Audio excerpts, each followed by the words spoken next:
She stepped into the grand hall like a whisper through a hurricane. In a room dripping with silk gowns and diamond cuffs, she wore a faded cotton dress and scuffed leather flats.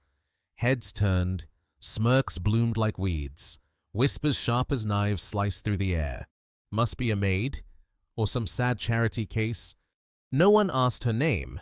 No one offered a seat. They laughed, sipping champagne, polishing their smiles, certain she was nothing more than a mistake in their perfect, gilded world.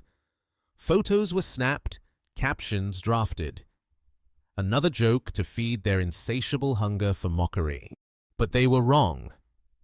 In less than an hour, the woman they dismissed would hold the fate of every single person in that room in her quiet, calloused hands, and by then there would be no place left for them to hide. Laughter buzzed in the corners of the room like mosquitoes. Some tried to stifle it behind crystal flutes of champagne.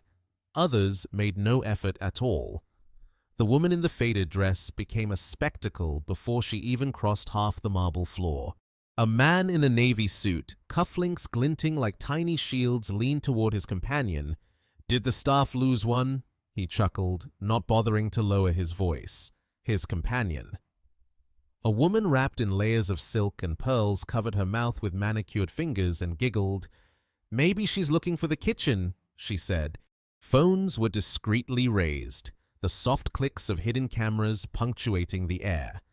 Someone snapped a photo of the woman adjusting the worn strap of her canvas bag. Within seconds, captions bloomed online. #Gatecrasher, #thrift store, chic, inheritance, fail. At the far end of the hall, a young woman in a slinky red dress and razor-sharp heels pretended to fumble her drink just to get closer. She wrinkled her nose dramatically, stage whispering, "She smells like the subway." More laughter. The woman stood still. Not a flinch, not a word, just a slight shift of her bag, as if she were adjusting a burden invisible to everyone but herself.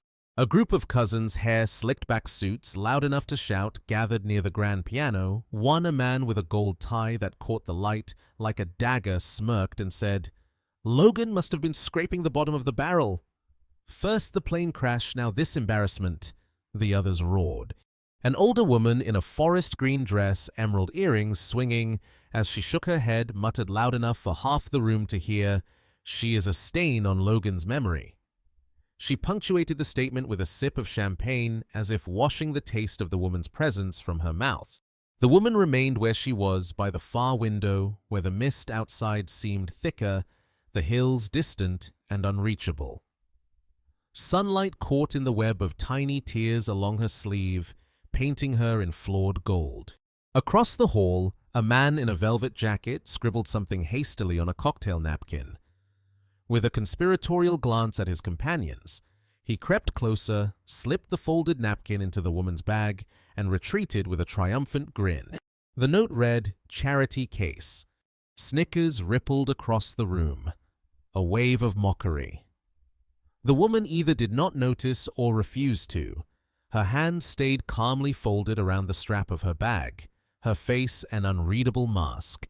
At that moment, a girl barely out of college hair dyed in expensive platinum staged a mock cough and called out, "Better check your purse, sweetheart. Someone might slip you a few pennies." The crowd howled. The woman blinked once, slow and deliberate, and turned her gaze back to the front of the hall where the lawyer's chair sat, empty waiting. By now, the disdain was an infection spreading through every conversation, every glance. Each chuckle was a dagger. Each whisper was a noose tightening. And still she said nothing. Still she stayed silent, as snowfall steady as a tide. The green-dressed woman tapped her champagne glass with a manicured nail, drawing attention, and declared loudly, "If Logan could see this circus, he would rise from the grave just to clean house." There were nods, murmurs of agreement, pockets of applause. A man near the back, his watch flashing under the chandelier's fractured light, said, "Someone should escort her out. We have enough rats here without charity cases joining." The woman's grip tightened slightly on her bag, her knuckles whitening for half a heartbeat before relaxing again. Only the most observant might have noticed. A new wave of photos started circulating online.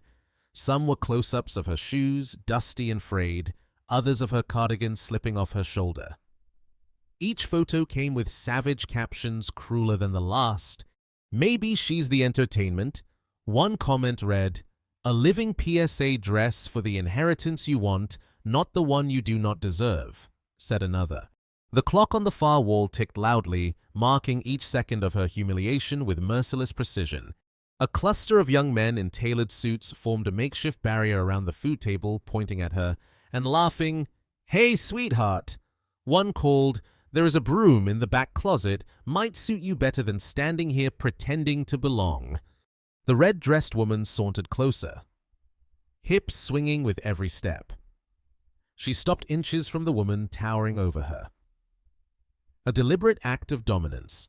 She reached out lightly, flicking a frayed edge of the woman's cardigan with 2 fingers, her mouth curling in disdain. "You are embarrassing yourself, darling," she said, her voice low but carrying. "Why don't you leave before you ruin the photos?" The woman lifted her gaze slowly. For a breathless moment, their eyes met. No anger, no fear. Just the silent, implacable patience of someone who had seen cruelty in all its forms and decided it would not touch her soul. The red-dressed woman recoiled slightly, thrown off by the lack of reaction. Around them, the audience shifted, restless. The fun was losing its luster, and yet no one apologized. No one stepped in. Because it was easier to laugh than to feel, easier to mock than to ask, easier to destroy than to understand, the woman's presence became a living indictment, a mirror too many refused to look into. Better to bury her in ridicule than confront what her calm exposed about them. The room hummed with low-grade cruelty as the clock struck 10. The lawyer arrived, gray-suited and solemn briefcase in hand. He paused briefly, his sharp gaze cutting across the crowd and resting just for a moment on the woman by the window. The temperature of the room shifted imperceptibly, a ripple through the champagne-fueled arrogance, a warning too subtle for most to hear. The woman did not move. She did not smile, she simply waited. Because she knew, soon they would all be forced to see her, and when they did, there would be nowhere left to hide. The lawyer's shoes clicked once against the marble as he moved to the center of the room. A hush fell like a guillotine. He set his leather briefcase carefully on the polished table, unlatched it with 2 soft clicks, and withdrew a single heavy envelope sealed with dark red wax. No one spoke. No one dared. The woman by the window barely moved her breath, a ghost against the glass. She already knew what was coming. The lawyer cleared his throat. "My name is Arthur Grayson," he said, his voice even practiced.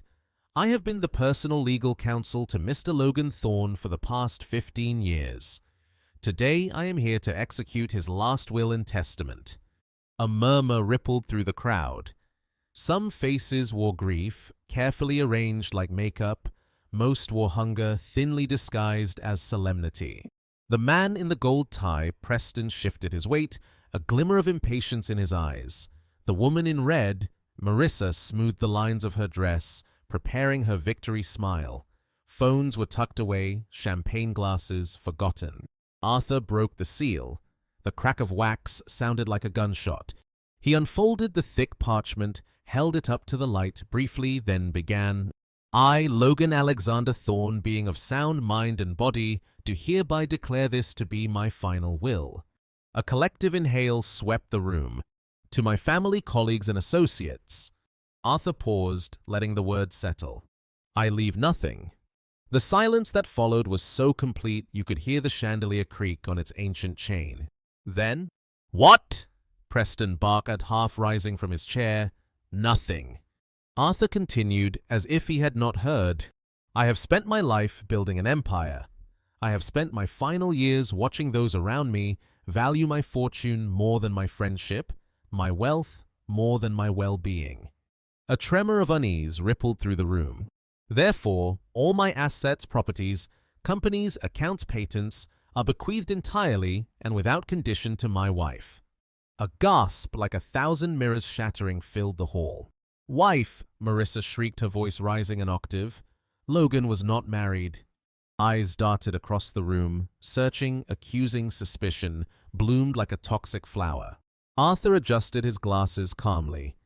"There is documentation," he said. "A legal marriage certificate dated 7 years ago. Witnesses' photographs. Personal letters. Bank records."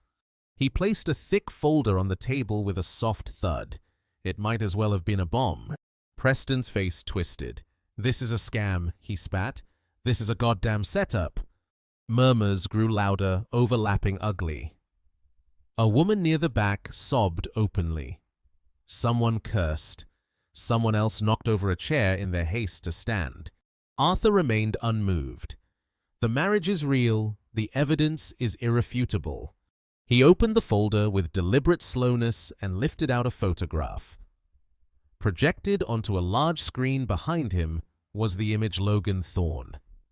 Smiling, not the cold CEO grin captured by Forbes, but a genuine, unguarded joy. His arm around a woman in a simple white dress. The courthouse steps behind them. 7 years ago, time stamped in the corner. The woman by the window. The room collectively staggered. Shock slammed into the guests like a physical force. Preston stumbled back a step as if the ground itself betrayed him. Marissa clutched at her pearls, her mouth working soundlessly. The young platinum-haired influencer who had posted the cruel memes earlier gasped, her phone slipping from her hand and skittering across the floor. The woman by the window took a single step forward. Not rushed, not hesitant, measured, inevitable. Every eye followed her now. No longer with derision, with a dawning, sickened realization. Arthur turned, slightly nodding to her. "Mrs. Ivy Thorne," he said, "the sole beneficiary of Logan Thorne's estate." Ivy stopped beside him, her presence calm, unshakable. The faded cardigan, the scuffed flats, none of it mattered anymore. The truth wrapped around her like armor. She lifted her chin and spoke, her voice low but clear, slicing through the stunned room like a blade. "I did not come here for the money," she said. "I came here to see who would honor his memory and who would dance on his grave." Silence. The kind of silence that only comes after something sacred is shattered. For a moment, no one moved. It was as if the room itself had forgotten how to breathe. Then chaos bloomed. Voices rose in angry, disbelieving waves. Preston charged forward, pointing an accusatory finger at Ivy. "This is fake! You forged it! Logan would never—" Arthur's voice sliced through the uproar. "The marriage certificate is registered with the county clerk's office, witnessed by 2 credible individuals, Sarah Ellis and Michael Reed, both still living, both available for testimony." He pulled out another document, crisp and indisputable, and set it gently on the table. A certified copy of the marriage license. 2 signatures. 2 witnesses. A courthouse seal. Undeniable, unshakable. Preston's mouth worked, searching desperately for a rebuttal that did not exist. Arthur continued, methodical and merciless. Additionally, Mr. Thorne maintained several private bank accounts under both his and Mrs. Thorne's names. Documents showing regular joint transactions, consistent financial patterns, and exclusive access protocols. More papers appeared, each one a nail in the coffin of their disbelief. The woman in red, Marissa, lunged forward, her voice shrill. "Letters can be faked, photographs can be staged."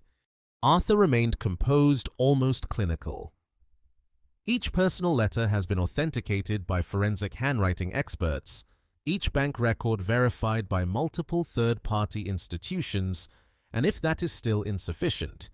He reached for a slim black USB drive and inserted it into the sleek laptop perched at the end of the table. The projector screen behind him flickered to life once again. Grainy but clear. The footage began to play. There on the screen, under a cloudless sky, stood Logan Thorne, not the untouchable mogul of magazine covers, not the mythic figurehead. A man smiling real. He laughed as he kissed Ivy on the steps of a courthouse. the camera shaking slightly as their witnesses clapped and cheered in the background. A woman's voice, Sarah Ellis's, called out, "Finally tied the knot!" The date stamp blinked in the corner. 7 years ago. Undeniable, unforgivable. The crowd seemed to shrink inward, as if the oxygen had been sucked from the room. Phones slipped from fingers, necks craned, hands trembled. The young influencer who had mocked Ivy online sank into a chair, her face paper white. Beside her, an older man muttered prayers under his breath. It was no longer about denial, it was about survival. And deep inside, they all knew they had already lost.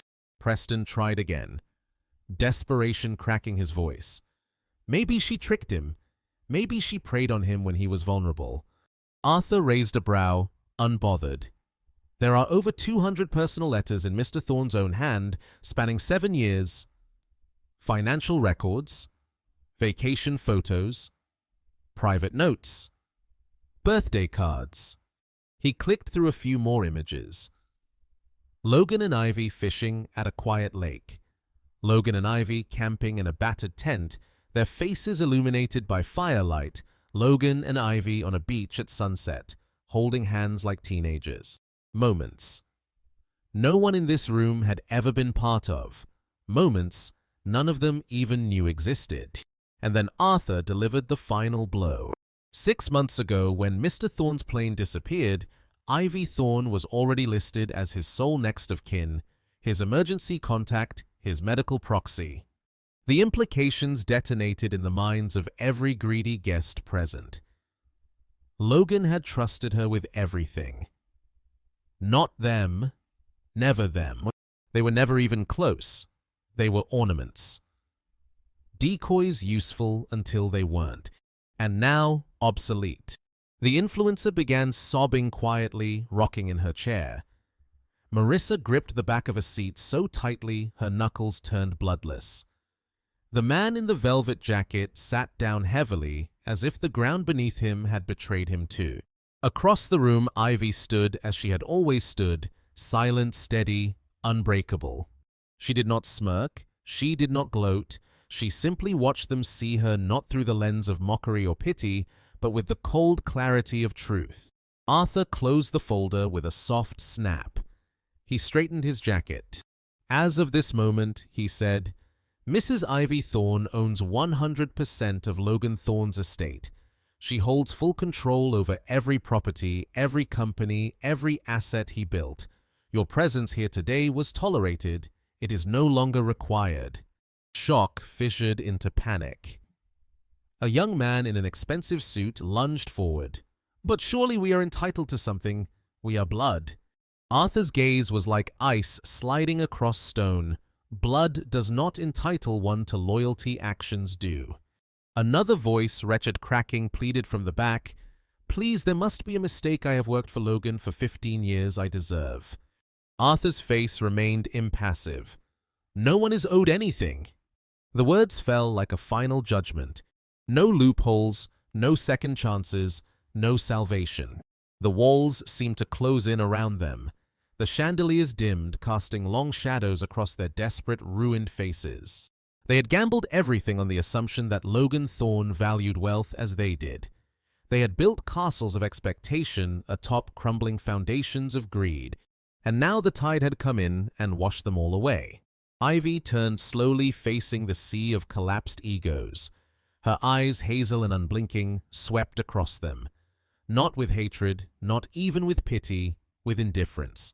And somehow, that cut deeper than any scream ever could. The hall trembled under the weight of silence. Every breath seemed suspended, waiting. Then the double doors at the far end creaked open, and Logan Thorne walked in, alive, whole, unbroken.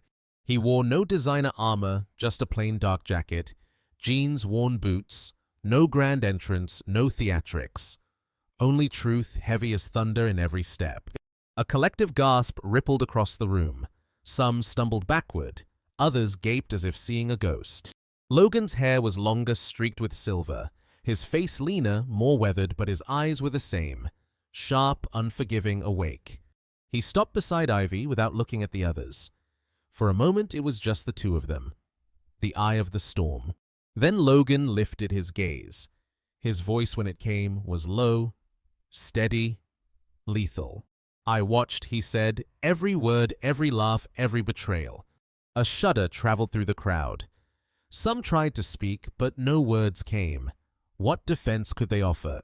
Logan's gaze found Preston. First, the gold tie now crumpled against a suit that looked far too loud, far too cheap under real scrutiny. "You," Logan said, his voice a verdict. "You called my wife a maid. You laughed at her pain. You saw a stranger and chose cruelty over decency." Preston blanched, mouth opening and closing like a stranded fish. "No, Logan, you do not understand. We thought—" "You thought wrong," Logan said. "You thought because she wore less expensive clothes she was worth less. You measured her with broken scales." He nodded once. Security guards materialized, moving toward Preston. The man tried to protest, to dig in his heels, but it was useless. "You are finished," Logan said, his voice cold as iron. "In my companies, in my life, in my memory." Preston was hauled out the doors, yawning open to swallow him whole. The crowd recoiled as if the air itself had turned poisonous. Logan's gaze shifted to Marissa, who stood frozen, crimson dress wilting around her. "You mocked her," he said. "You humiliated her, and you did it for sport." Tears welled in Marissa's heavily mascaraed eyes. She dropped to her knees, hands clasped. "Please, Logan, You showed your heart when you thought no one was watching." Logan cut her off, and it was rotten. Another nod. Another escort. Marissa's sobs echoed as she was dragged away, her crimson dress trailing like spilled wine. Next came Clara, the influencer, the queen of online cruelty. Her hands trembled against her shattered phone. Tears streaked her perfect makeup, turning her into the messy, broken reflection she had mocked in others. "You turned my wife into a meme," Logan said, voice low and sharp. "You used her pain for your followers. You mistook humiliation for entertainment." He gestured to Grayson, who tapped a key on the laptop. Clara's phone buzzed violently. On screen, her empire was crumbling in real time. Sponsors pulling out. Followers plummeting by the tens of thousands. Public statements denouncing her cruelty. Her influence disintegrated like ash. "You are banned," Logan said simply. "Banned from my companies, my investments, my life. You have no place in a world you tried to poison." Clara dropped the phone. It shattered on the marble floor with a sound as final as a gravestone cracking. Security moved in. She stumbled as they led her out. The rest fell swiftly. Gerald Hayes, who had muttered about rats and strays, gone. Lillian Ward, who clutched pearls tighter than principles, gone. Trevor Lang, who had planted cruel jokes to entertain the vultures, gone. Each name called, each escorted into the waiting silence beyond the doors. Each stripped of their assumed birthright, reduced to nothing more than cautionary tales. By the end, only a handful remained. Those who had not laughed, those who had not sneered, those who had watched, waited, and withheld judgment.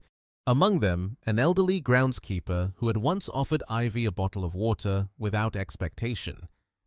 A former nurse who had signed their marriage license and never once spoken of it for fame. A retired librarian who had smiled kindly at Ivy when no one else had. Logan turned to these few. "Character," he said, "is not built in grand gestures. It is revealed in small moments. It is how you treat those you think are beneath you that shows who you really are." His hand found Ivy's. She leaned into him, quiet and steady. He lifted their joined hands for all to see. "This," he said, "is what loyalty looks like, what love looks like, what family looks like." The chandeliers seemed to glow brighter. The mist beyond the windows thinning as if the very air approved. The hall was silent, but it was a different silence now. Not of fear, not of shame, but of awe, of reverence. Logan turned to Ivy, smiling a real smile, warm and rare. "You were right," he said simply. "You were right about all of it." Ivy squeezed his hand back, her voice soft but unwavering. "I did not want to be," she said. "I wanted them to be better." Outside the hills rolled green and endless under a clearing sky. Inside, Ivy and Logan stood together. Not conquerors, not avengers, but survivors. They had stripped the rot from their lives, and what remained was enough. Ivy stepped forward, the room parting before her like a tide. She moved to the center, standing tall among the wreckage of greed and broken expectations. Her voice, when it came, was soft, but it cut sharper than any blade. "This was never just a will reading," she said. "This was a trial by fire, a test to see who you truly are when you think no one is watching." The doors behind her swung open with a low, resounding creak, and Logan Thorne walked in sunlight blazing through the opening, flooding the room in ruthless cleansing gold. The grand hall stood empty now, save for the few who had passed the invisible test. Sunlight streamed through the towering windows, flooding the marble floors with a pure, unfiltered glow. The chandeliers, once cold and glittering, now shimmered warmly under the honest light. Ivy and Logan remained at the heart of it all, a quiet testament to endurance, love, and unshakable truth. No riches, no titles, no pedigrees had saved the others. Only kindness, only character. And perhaps that was the real inheritance Logan had wanted to protect all along. Not wealth, but worth. Not possessions, but principles. Outside, the hills rolled on, endlessly green and alive under a sky so clear it looked almost new. Inside, the wounds left by betrayal began to heal, stitched together by integrity and the simple, breathtaking resilience of hope. For Ivy, this was never about revenge. It was about clarity, about standing in a room full of masks and watching them all fall away. And for Logan, it was about choosing to trust again. Choosing to build a future not on bloodlines or contracts, but on truth freely given and fiercely defended. The ones who had stayed the groundskeeper, the nurse, the librarian. They did not need fanfare or grand pronouncements. Their reward was not wealth, but something infinitely rarer. The right to remain, the right to belong. As Ivy turned toward the open doors, sunlight catching the edge of her worn cardigan like a halo. She smiled a real smile, small but indelible. Because in the end, she had never needed their approval. She had always known her worth, and now so did they. If this story moved you, if it reminded you that true wealth is measured not by what you have, but by who you are, then stay with us. Share this moment with someone who needs it. Leave a comment below. What would you have done had you been in that room?